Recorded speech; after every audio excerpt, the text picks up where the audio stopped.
Hello everyone, good afternoon.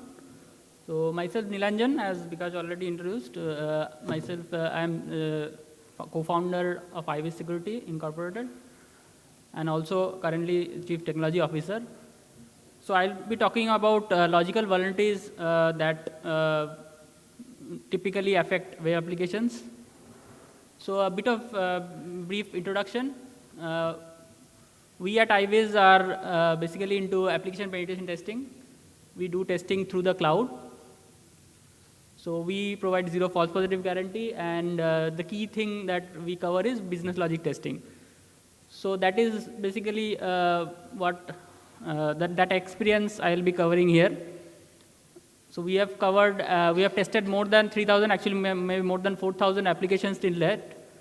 And typically we see for every non-trivial and critical app, there is at least a couple of business logic vulnerabilities that we found. And I'll be talking about some of the common business logic vulnerabilities that we have found and some interesting ones.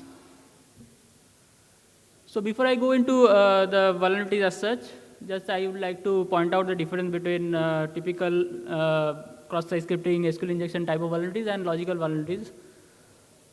So typical logical flaws occurs because of a weak design or a weakness in the business process flow, whereas your cross-site scripting or SQL injection is because of a missing security control or insecure coding.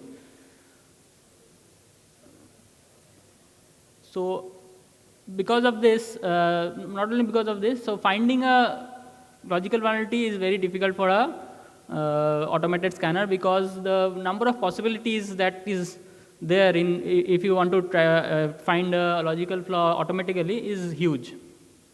And also automated systems will not be able to understand the difference between, say, what kind of information some form is actually requiring to go to the next state, and from there to the next state. Whereas a human intelligence can figure out, like, okay, I have to give this information to go to the next state, and then I can try out this information to see whether how the application is performing.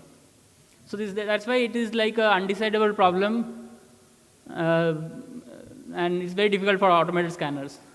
So typically, as I said, it requires multiple stage attack, so that's why it is difficult for automated scanners. So I'll now cover some of the common logical vulnerabilities that we have found during testing of our customers' applications. One typical thing which we have found in a lot of applications which have integration with payment gateway is price manipulation.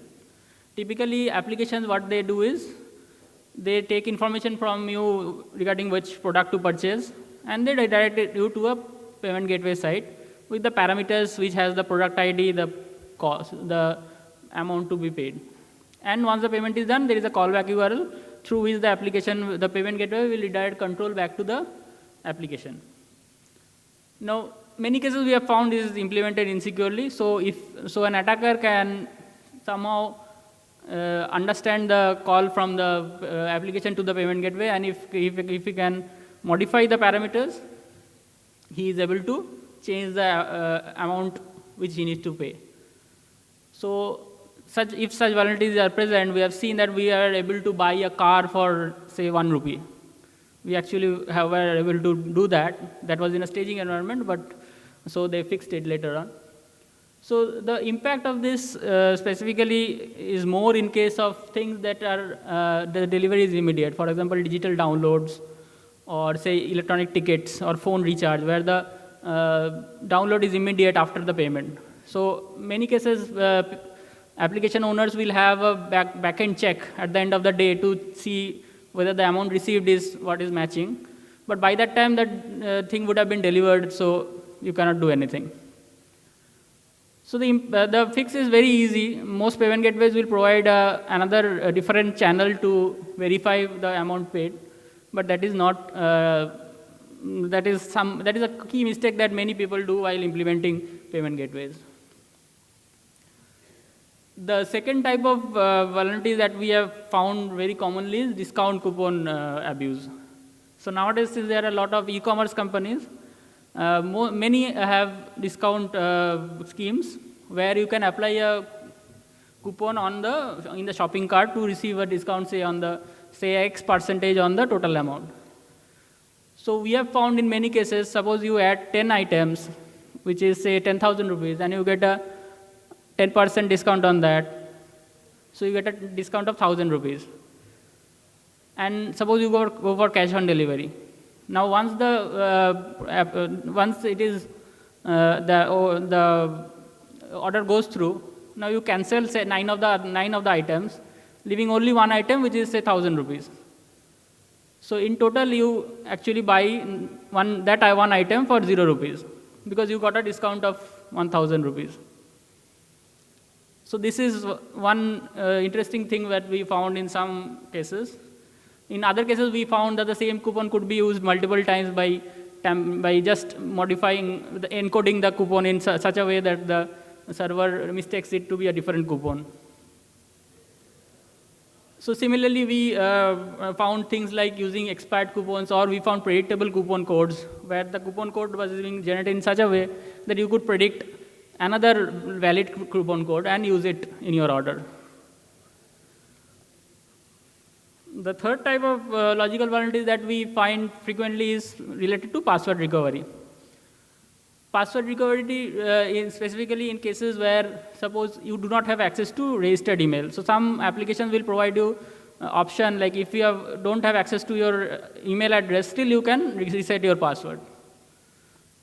So many cases they will ask you some questions, secret questions, which is like when is your birthday, anniversary, and nowadays like social networks are so common. These all information are very easy for attackers in many cases to obtain. This information about the victim may be easy to obtain. Also, like we found that this kind of multi-step password recovery process, there are potential bypasses because in many cases these are implemented as different logical modules. In one case, we found that the password recovery module was initially verifying the identity of the user. That was one module, and it was redirecting it to another module, which was allowing you to change your password. Now there was a trust between these two modules through a cookie. So what we did was we used a legitimate account where we had access to answer the secret questions. Then we stole the cookie, used that cookie to reset another user's password, which it allowed. So this is a typical thing which many cases we see where different modules have been implemented and the trust between the two modules are not implemented securely. So this is one specific area where we find a lot of vulnerabilities in password recovery specifically. So two more vulnerabilities I'll talk about. One is negative transfer. So this typically will affect banks or financial institutions or any application which has a concept of transferring credits to users. Even as early as 2012, we found one issue in one bank, not in India, where we could do a negative amount transfer. So how we did it was negative amount, it was not being accepted. However, like once we send a very large amount, so you will know like in programming languages like C and all, there is a concept of signed and unsigned integers. So if you send a number more than 2 to the power 31, programming languages like C and all old languages, it will treat it as a negative number because the binary will overflow and it will become a negative number. A positive number will actually evade your front client-side logic. It will also evade your server-side validation, but when it hits the backend code, it will transfer a negative amount. So that will, when you transfer a negative amount, your balance increases, the victim's balance decreases. And another final thing that we'll talk about is denial of service using business logic flaws. For example, you may find many applications will lock a user if you try passwords which are wrong. Now this can be used by an attacker to actually lock out a victim and never allow him to log into his account. What he will do is he will keep on brute forcing his account. Once it gets unlocked after a while, again he will try to log in using his account. So in such cases, ideally the application should provide a way for the victim to unlock his account himself, but this is many cases not implemented. So similarly, we found things like locking of resources without completing transaction. For example, when you are booking a movie ticket, suppose you want to watch the movie ticket alone. So what you will do is you will write a script which will keep on reserving a ticket, but you don't complete the transaction. So you will keep on doing until the movie time arrives. By that time, you will buy 2 tickets or whatever number of tickets. And when you go to the hall, you will find that you are the only 2 persons because you have wrote a script which will not allow anyone to book a ticket. So that is another kind of vulnerability. This actually affects many other things. For example, many cases you will find like when you are doing a transaction, you will on a site like eBay, even if the sale happens or not, the commission is deducted. So what you can do is you can order lot of items from a specific seller and don't take delivery. Like you apply, like you select cash on delivery, you don't take delivery.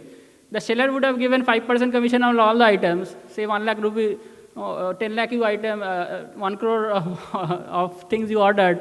He would have paid 5 lakh as commission, but his items will not be delivered. You will not get delivery, you will simply give a wrong shipping address.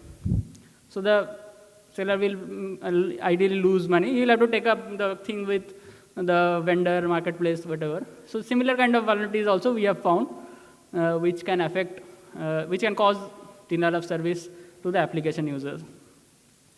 So this is only a few that I mentioned. We actually find a lot of such interesting vulnerabilities every day as we keep on doing testing for various applications, different type of application. For further things, you can look up these resources. You can see our site. We have a list of common business vulnerabilities. OWASP, you can visit to see what business vulnerability is and how to test for that. So if you have any questions, I can take.